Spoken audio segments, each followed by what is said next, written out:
Hello everyone, good morning to all of you. पर स्वागत है आपका आनंद परमार क्लासेस पर। आज है 15 अप्रैल 2021 और 15 अप्रैल से बनने वाले महत्वपूर्ण करंट अफेयर्स के बारे में हम बात करेंगे और उनसे बनने वाले महत्वपूर्ण क्वेश्चंस के बारे में हम डिस्कस करेंगे। तो चलिए शुरुआत करते हैं।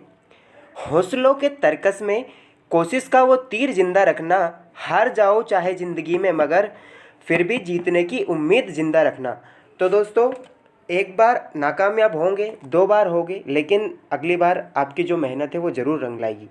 तो बने रहिए हमारे साथ और जो है कि पढ़ते रहिए, क्योंकि आपको ज़्यादा पढ़ने की ज़रूरत नहीं है। आपको थोड़ा थोड़ा थोड़ा करके, क्योंकि घर भी एक एक ईंट करके बनता है, ठीक है। तो आपको ज़्यादा पढ़ने की ज़रूरत नहीं है।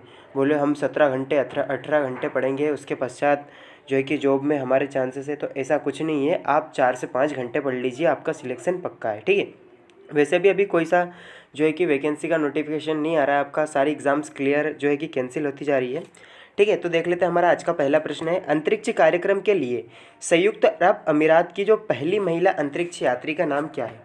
तो उनका नाम क्या है भाई? इसका जो क्या आएगा राइट आंसर? तो इसका जो राइट आंसर है हमारा ऑप्शन जो है डी, नोरा अल मतरोसी, ठीक है। ये जो अंतरिक्ष कार्यक्रम के लिए संयुक्त अरब अमीरात की जो है कि पहली महिला अंतरिक्ष यात्री है, नोरा अल मतरोसी, ठीक है। इनको आप देख सकते हो स्क्रीन पर, नोरा अल मतरोसी को, ठीक है। इसके अलावा हम बात करेंगे कि ये वहाँ की अंतरिक्ष यात्री है। पहली बात तो हम भारत में कुछ प्रथम महिलाओं के बारे में बात करेंगे, जैसे कि भारत की प्रथम महिला मुख्यमंत्री कौन है? तो वो है सुचेता कृपलानी, ठीक है। इसके अलावा प्रथम महिला केंद्रीय मंत्री राजकुमारी अमृता कौर है, जैसे कि आपको सभी आते होंगे, बट एक बार क्विक रिवीजन कर लीजिए। प्रथम महिला कांग्रेस की अध्यक्ष एनी बेसेंट है। इसके अलावा सुप्रीम कोर्ट की प्रथम महिला सत्र न्यायाधीश मीरा साहिबा फातिमा बीबी है। उच्च न्यायालय की प्रथम महिला मुख्य न्यायाधीश लीला सेठ है। और देश की प्रथम महिला सत्र न्यायाधीश ये अन्ना चांडी है। और पहली आईपीएस भी अन्ना चांडी है। अशोक चक्र पाने वाली प्रथम महिला नीरजा भनोट है। संयुक्त राष्ट्र संघ की प्रथम महिला राजदूत विजय लक्ष्मी पंडित है। और इंग्लिश चैनल तैरकर पार करने वाली प्रथम महिला जो कि भारतीय आरती शाह है। और प्रथम आईपीएस किरण बेदी है। इसके अलावा भारत की प्रथम महिला क्रिकेट टीम की कप्तान शांत रंगास्वामी जो कि कर्नाटक से है। प्रथम महिला क्रांतिकारी महिला मैडम भीकाजी कामा है। एक मिसाइल परियोजना के नेतृत्व करने वाली फर्स्ट महिला, जिसे कि scientist women of the India भी कहा जाता है, तो वो कौन है? टेशी थॉमस है। आईएएफ इतिहास में पहली बार फाइटर पायलट उड़ाने वाली महिला भावना कांत है। और पहली महिला डीजीपी कंचन चौधरी भट्टाचार्य है, जो कि उत्तराखंड से बिलोंग करती है। इंडियन एयरलाइंस की प्रथम महिला पायलट दुर्गा बनर्जी है। इंडियन नेवी के प्रथम महिला पायलट शुभांगी स्वरूप है, ठीक है। काफ़ी इंपॉर्टेंट बातें आपको मैं बता रहा हूँ, याद रखना आपको। इसके अलावा हम बात कर लेंगे एयरफोर्स में पहली महिला इंजीनियर हिना जायसवाल है। और पहली महिला आदिवासी पायलट अनुप्रिया है। और इसके अलावा प्रथम महिला वायुसेना अधिकारी फ्लाइंग कमांडर जो बनी है वो शालिजा धामी है। और प्रथम महिला राफेल उड़ाने वाली महिला शिवांगी सिंह है, ठीक है, याद रखना है। अब जैसे कि हमने बात की थी कि यूएई की जो प्रथम महिला अंतरिक्ष यात्री है नोरा अल मतरोशी, तो उनके बारे में जैसे जान लेंगे।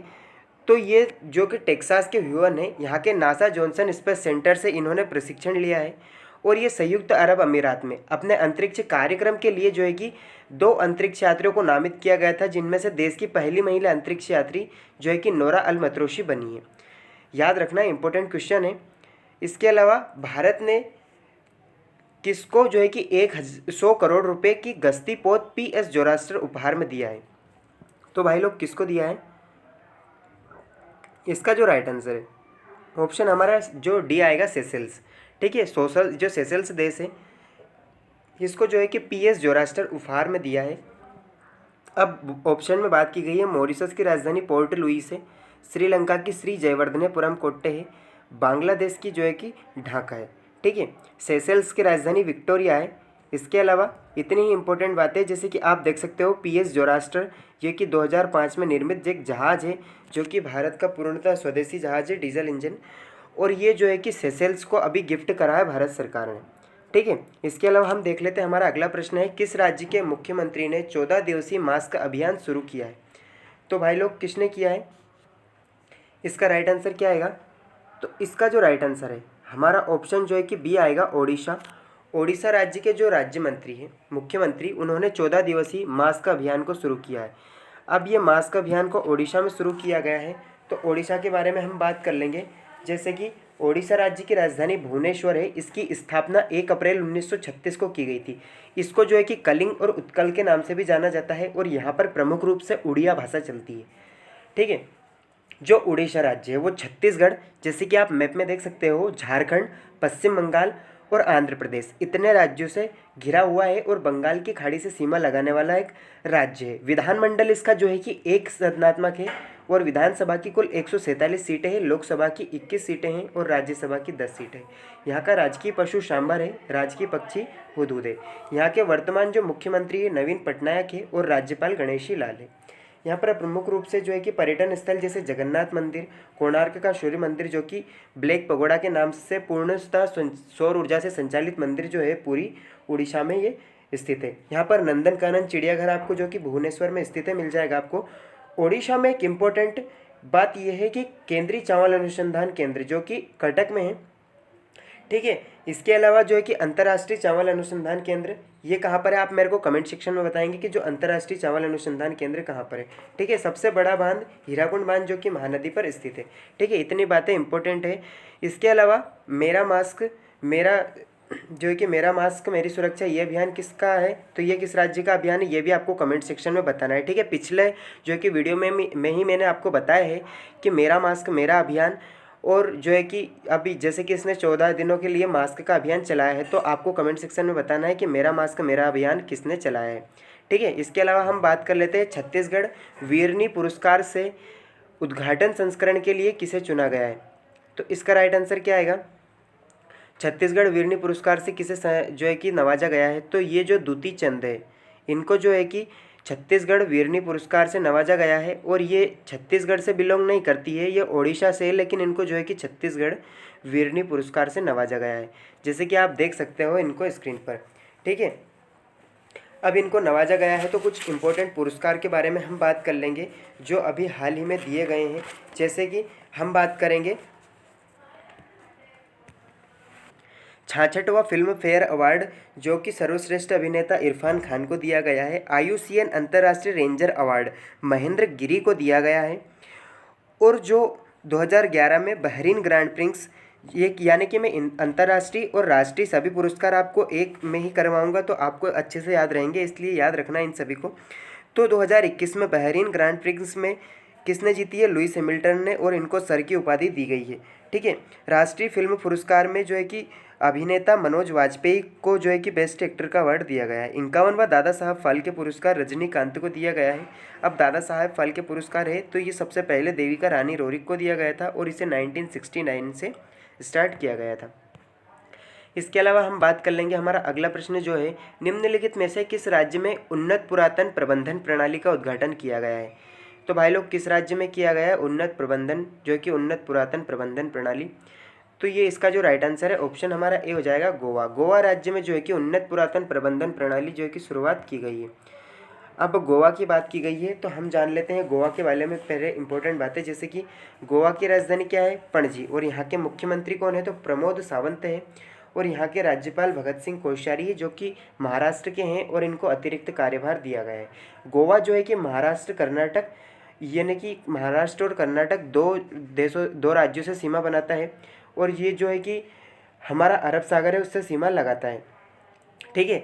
जैसे कि पिछले वीडियो में पिछले क्वेश्चंस में मैंने आपको बताया था कि बंगाल की खाड़ी से जो है कि हमारा उड़ीसा लगता है, तो मैं आपको क्लियर करवाता हूँ कि जो बंगाल की खाड़ी से पश्चिम बंगाल, आंध्र प्रदेश, उड़ीसा और तमिलनाडु, ये 4 जो है कि राज्य लगते हैं, और अरब सागर से गुजरात, गोवा, महाराष्ट्र, कर्नाटक और केरल, इतने राज्य लगते हैं। ठीक है।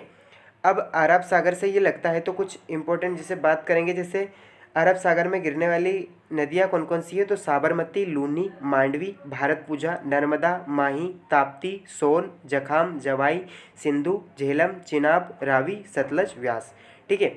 अब गोवा में विधानमंडल एक सदनात्मक है, और जो कि इसकी लोकसभा में 1 सीटें हैं और राज्यसभा में 2 सीटें हैं। विधानसभा में कुल 40 सीटें हैं, और यहाँ की राजकीय भाषा कोंकणी है।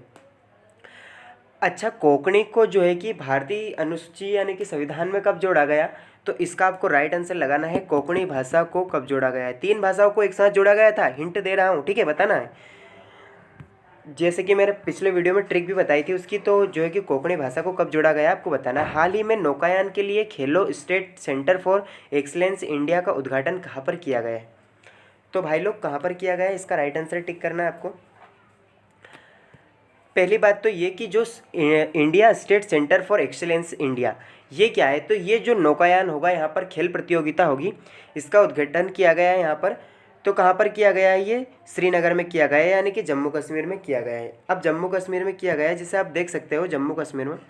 तो जम्मू कश्मीर की कुछ सीमा, तो जो ग्रीन आपको पार्ट दिखाई दे रहा है, पाक ऑक्यूपाइड कश्मीर है, और यहाँ जो है कि लाइन ऑफ एक्चुअल कंट्रोल लगती है, ठीक है, लाइन ऑफ कंट्रोल यहाँ पर लगती है। और लाइन ऑफ एक्चुअल कंट्रोल यानी कि अक्साई चीन का जो रेड पार्ट दिख रहा है आपको, ये चाइना के अधीन है, और जो ग्रीन पार्ट है ये पाकिस्तान के अधीन है, ठीक है। इसके अलावा जो भारत और पाकिस्तान के बीच रेड क्लिफ रेखा रखती है, भारत और चीन के बीच मैकमोहन रेखा लगती है। यहाँ से 2 यूनियन टेरिटरी बने थे, जैसे कि जम्मू कश्मीर और लद्दाख। तो जम्मू कश्मीर में जो है कि हम बात करने वाले हैं जम्मू कश्मीर के बारे में। तो जम्मू कश्मीर जो है कि इसकी राजधानी क्या है, जम्मू और श्रीनगर, ठीक है। शीतकालीन राजधानी जम्मू है और ग्रीष्मकालीन राजधानी श्रीनगर है। यहाँ के उपराज्यपाल जो है कि मनोज सिन्हा है, और यहाँ के जो हाई कोर्ट है इनके न्यायाधीश, यानी कि ये इंपॉर्टेंट है, इसलिए मैं आपको बार बार बताता हूँ कि हाई कोर्ट के जो न्यायाधीश हैं वो है पंकज मित्तल, ठीक है। यहाँ पर एक प्रमुख रूप से पार्टी चलती है Jammu Kashmir peoples democratic party, इसके अध्यक्ष महबूब मुफ्ती को बनाया गया है, यानी कि पहले भी यही थी लेकिन इसके अध्यक्ष वापस से बनाया गया अभी कुछ ही दिनों पहले। यहाँ पर मीठे पानी की जो सबसे बड़ी झील है भारत की, वुलर झील, वो जम्मू कश्मीर में स्थित है। और यहाँ पर हेरात पर्व मनाया गया है महाशिवरात्रि के अवसर पर। खीर भवानी का मेला जम्मू कश्मीर में लगता है, और आनंदम द सेंटर फॉर हैप्पीनेस का उद्घाटन भी IIM जम्मू में किया गया है। इतनी बातें इंपॉर्टेंट है और आपको याद रखना है। जैसे कि आप जम्मू कश्मीर के अलावा यहाँ पर लद्दाख है, तो लद्दाख की राजधानी क्या है, तो लेह है, जैसे कि आप देख सकते हो मैप में। और यहाँ के उपराज्यपाल RK माथुर है, ठीक है। अब हम बात करेंगे, अगला क्वेश्चन हमारा है, निम्नलिखित में से किसने लक्षद्वीप द्वीप समूह के निकट भारतीय जल क्षेत्र में नौ परिवहन स्वतंत्रता का अभियान शुरू कर दिया है। तो भाई लोग कौन सी सेना ने किया है वो, यानी कि धोखाबाज तो नहीं कह सकते, लेकिन ये इसको मतलब उंगली पकड़ाते पकड़ाते ये पोचा पकड़ के अब गर्दन पकड़ने की फिराक में भाई। तो कौन है ये, मतलब कि जो अंतर्राष्ट्रीय देशों की सीमा में ये नहीं होता है कि आप किसी के क्षेत्र में जाके युद्धाभ्यास नहीं कर सकते, लेकिन भारत की एक ऐसी नीति है कि आप अगर मान लो युद्धाभ्यास करना चाहते हैं, यानी कि आप कोई सा कुछ हमारी भारत की सीमा में जैसे कि कुछ परीक्षण करना चाहते हैं या युद्धाभ्यास करना चाहते हो, तो आपको भारत की परमिशन लेनी पड़ेगी। लेकिन अमेरिका एकमात्र ऐसा देश है जिसने हाल ही में जो है कि नौ परिवहन का स्वतंत्रता अभियान शुरू कर दिया है, यानी कि एक जहाज आता है, वो यहाँ पर नौ परिवहन स्वतंत्रता अभियान शुरू करता है, ख़त्म करता है और चला जाता है, ठीक है। तो इसको जो है कि उंगली पकड़ाते पकड़ाते ये गला भी पकड़ने वाला है, पता नहीं क्या करने वाला है, ठीक है। तो हम जैसे कि आप देख सकते हो ये जहाज़ है, ठीक है। इसके अलावा हम बात कर लेंगे जैसे कि अमेरिका के बारे में। तो अमेरिका की राजधानी वॉशिंगटन DC है। अच्छा DC है, तो DC का फुल फॉर्म होता है डिस्ट्रिक्ट ऑफ कोलंबिया। यहाँ के राष्ट्रपति जो है कि जो बाइडेन है, इससे पहले डोनाल्ड ट्रंप थे। और यहाँ की उपराष्ट्रपति जो कि 49वीं जो राष्ट्रपति है कमला हैरिस, ये हैं। और इनके जो इससे पहले यानी कि उपराष्ट्रपति कौन थे, तो माइक पेंस थे, जो IMF और वर्ल्ड बैंक है, जुड़वा बहन के नाम से इनको जाना जाता है। इनका मुख्यालय वॉशिंगटन DC में है, और सबसे बड़ा शहर यहाँ का न्यूयॉर्क है, जो हडसन नदी के किनारे स्थित है। अच्छा, अमेरिका में 2 पार्टी चलती है, जैसे कि डेमोक्रेटिक पार्टी और रिपब्लिक पार्टी। जैसे भारत में BJP, कांग्रेस, आम आदमी पार्टी, यहाँ पर सिर्फ 2 पार्टी चलती है, डेमोक्रेटिक पार्टी और रिपब्लिकन पार्टी। तो जो डेमोक्रेटिक पार्टी है इससे बाइडेन बिलोंग करते हैं, और जो रिपब्लिक पार्टी है उससे डोनाल्ड ट्रंप विरोध करते हैं। अच्छा, अमेरिका के विदेश मंत्री एंटोनियो ब्लिंकन है, याद रखना है आपको, और वित्त मंत्री जेनेट येलेन है। अब आप लोग ये बोलोगे कि हमें यहाँ का भारत का कैबिनेट तो याद हो नहीं रहा है और हम अमेरिका का कैबिनेट याद करने जाएंगे। तो भाई पूरा कैबिनेट याद नहीं करना है आपको, सिर्फ यहाँ के जो मेन कैबिनेट है, जैसे कि राष्ट्रपति है, उपराष्ट्रपति है, विदेश मंत्री है, वित्त मंत्री है, ऐसे इंपॉर्टेंट सिर्फ आपको याद रखना है। तो मैं आपको एक बार और बता देता हूँ कि जो यहाँ के विदेश मंत्री एंटोनियो ब्लिंकन है और वित्त मंत्री जेनेट येलेन है, ठीक है। इसके अलावा हम देख लेंगे हमारा अगला प्रश्न जो है, हाल ही में समाचारों में देखी गई उमनोट नदी भारत के किस राज्य में स्थित है। तो ये उमनोट नदी भारत की सबसे स्वच्छ नदी है, और ये किस राज्य में स्थित है भाई लोग कमेंट करो, इसका लगाओ राइट आंसर क्या आएगा।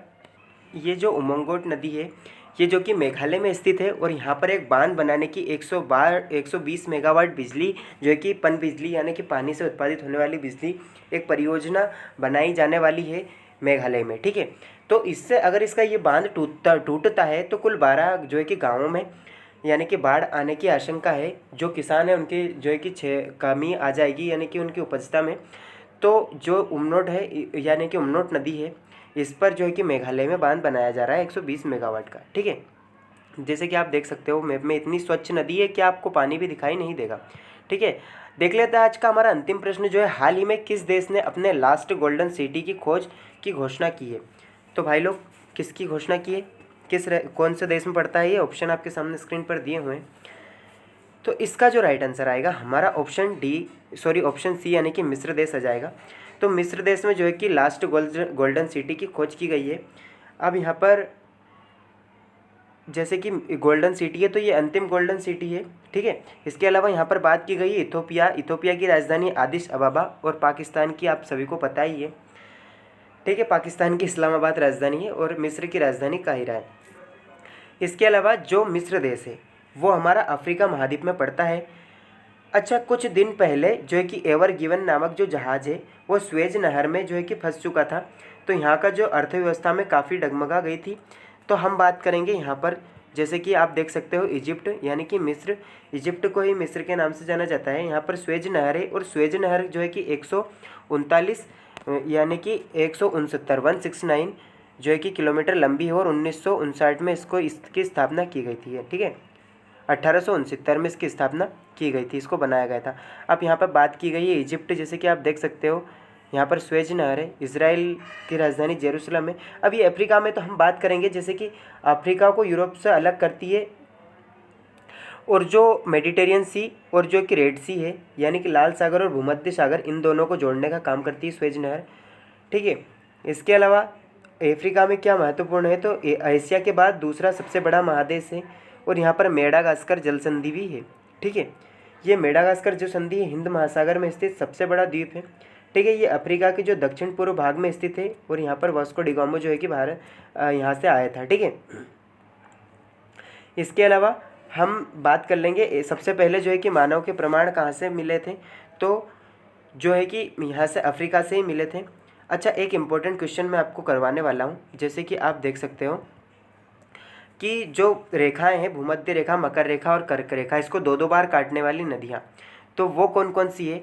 तो जो कांगो नदी है वो भूमध्य रेखा को 2 बार काटती है, लिम्पोपो नदी मकर रेखा को 2 बार काटती है और जो माही नदी है वो कर्क रेखा को 2 बार में काटती है। माही नदी धार के मध्य प्रदेश में यानी कि भारत में जो है कि काटती है। इसके अलावा मैंने आपको बता ही दिया है, कांगो नदी भूमध्य रेखा, लिम्पोपो नदी मकर रेखा, माही नदी कर्क रेखा, ठीक है। इसके अलावा देख लेते हैं हम, यदि एक बड़ा कदम उठाने की आवश्यकता है तो डरे नहीं। आप गहरी खाई को 2 चोटी छलांग लगाकर पार नहीं कर सकते। जैसे कि आप सभी जानते हैं भाई, कोई सा बड़ा गड्ढा है, अगर आप कोई सी बड़ी चीज़ सोच रहे हो तो उसके लिए टाइम लगेगा, ठीक है। तो अपने लक्ष्य के साथ बने रहिए, ठीक है। तो भाई लोग देसी डिट आज के वीडियो में बस इतना ही। वीडियो पसंद आया हो तो लाइक करें, अपने दोस्तों के साथ शेयर करें और ऐसे ही और अधिक वीडियोस देखने के लिए आनंद परमार क्लासेस को सब्सक्राइब करें। So keep learning, keep watching and keep growing. Thank you for watching.